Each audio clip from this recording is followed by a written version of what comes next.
So I was talking with a friend yesterday and I'm helping him get his first Amazon FBA brand launched. And he said something to me that I wanted to share with you guys because I think it's very important and I think there may be some of you who are in a similar boat as him. And what he said was that he wanted to quit his full-time job and go all in on Amazon FBA. Very similar to what I did last summer, the summer of 2023.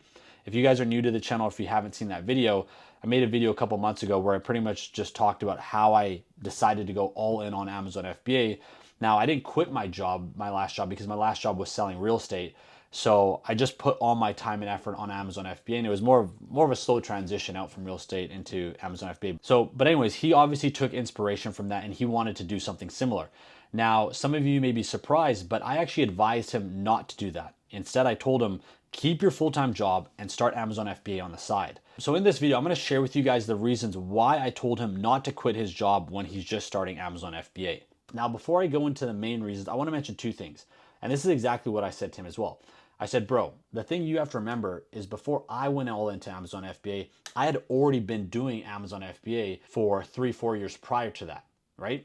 So you have to remember when I started back in, I think it was the end of 2019, end of 2019, early 2020, real estate was my main career. And I was doing very well at it. I was actually killing it. At that time, the market was booming. I was doing very well. So all my money was coming in from real estate.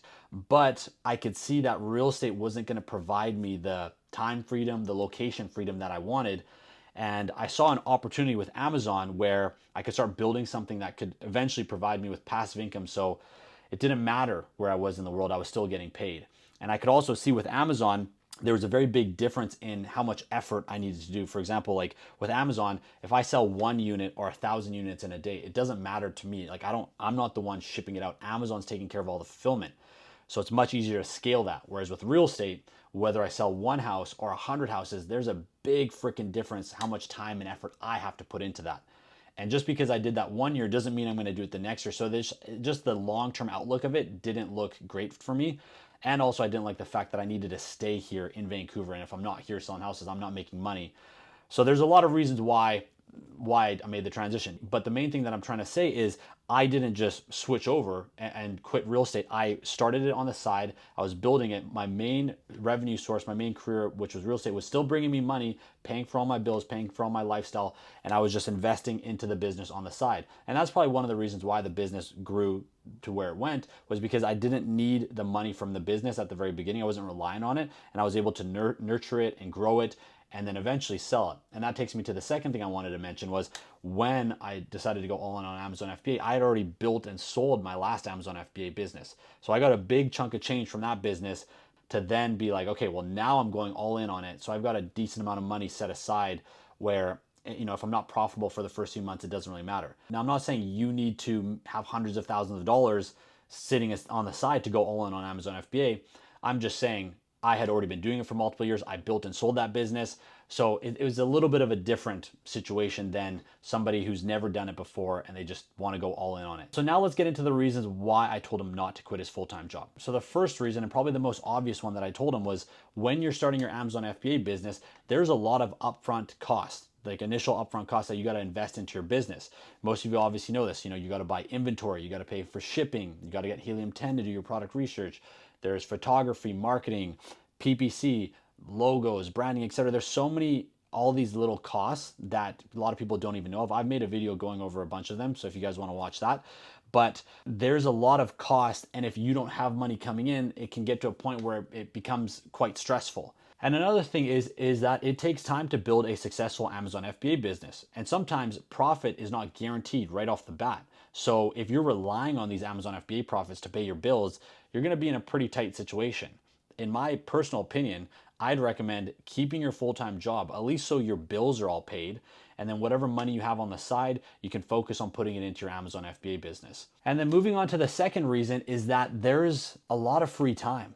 You know, it doesn't actually take as long as some people think. For example, this guy, my friend, he's very ambitious, he's very motivated, he's a young guy. And he was saying to me, hey, like I'm already doing product research every day, what else can I do?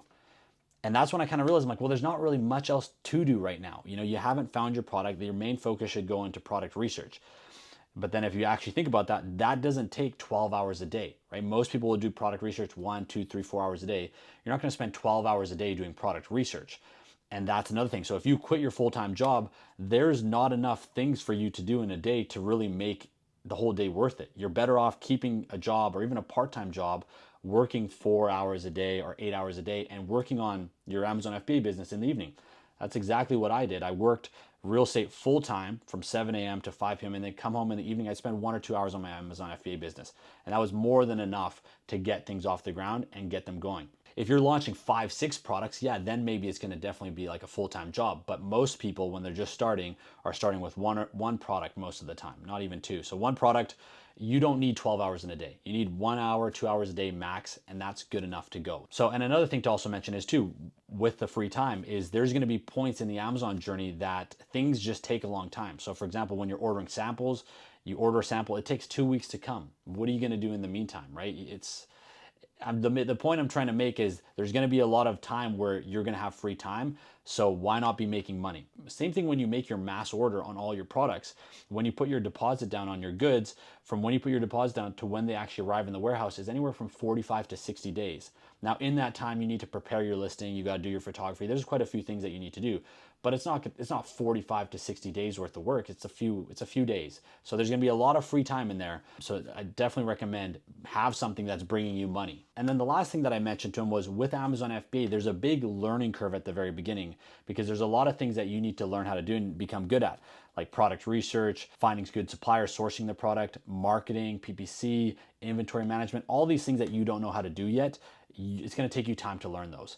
So whereas in my example, I had already built one business, sold it. So for me to come in and go all in on it was a much easier transition because I already knew exactly what I was doing. So with all of that being said, guys, I'm all for burning all the boats. Now, if you guys don't know what that means having no plan B. If I'm going to decide to do Amazon FBA, I'm going to fully commit to it. I'm going to make it work. That's the attitude you need to have. I'm not saying be like one of those people who say, oh, I'm just going to try this. And if it works, great. If it doesn't, whatever. Like if that's you, it's not going to freaking work. So I'm not advocating that for at all. All I'm saying is that it might not be the smartest option to quit your job and the only source of income that you have coming in. It might not be smart to just leave that and go all in on Amazon FBA. The smarter option would be keep that job and use that cash flow to keep growing your business until your business grows to a point where then you can, you're making enough money from it, then you can quit your job. Because if you quit this job, you might actually be doing yourself a disservice because now you don't have the money to invest and grow into this, grow your business. It's two different things. I'm not saying, hey, keep yourself in a comfortable situation. I truly believe that you will perform your best and people in general do the best when they're under a tremendous amount of pressure. So you do want to put yourself in situations where there is pressure. For example, with myself, even though I sold my Amazon FBA business and I got paid multiple six-figure, I didn't just sit on that money and be comfortable. I could feel myself becoming comfortable once I got paid. But what I did was I took all that money or majority of that money and I put it all into a property. I still kept enough so I could launch these Amazon FBA businesses, but I was in a situation where if they didn't work, I was kind of screwed. But that's the pressure you need to make shit happen. So there's a fine line. I hope you guys kind of understand what I'm trying to say in this video. Keep the job, but don't use the job as a crutch to stop you from pushing for your dreams and actually making your side business happen. You still got to commit to that side business. But at the same time, you do need that money. You don't want to cut yourself off from that money coming in because you're just going to put yourself under more stress than you need to. And it may hinder you growing your business. So hopefully this video was valuable for you guys. Other than that, I will see you guys in the next one.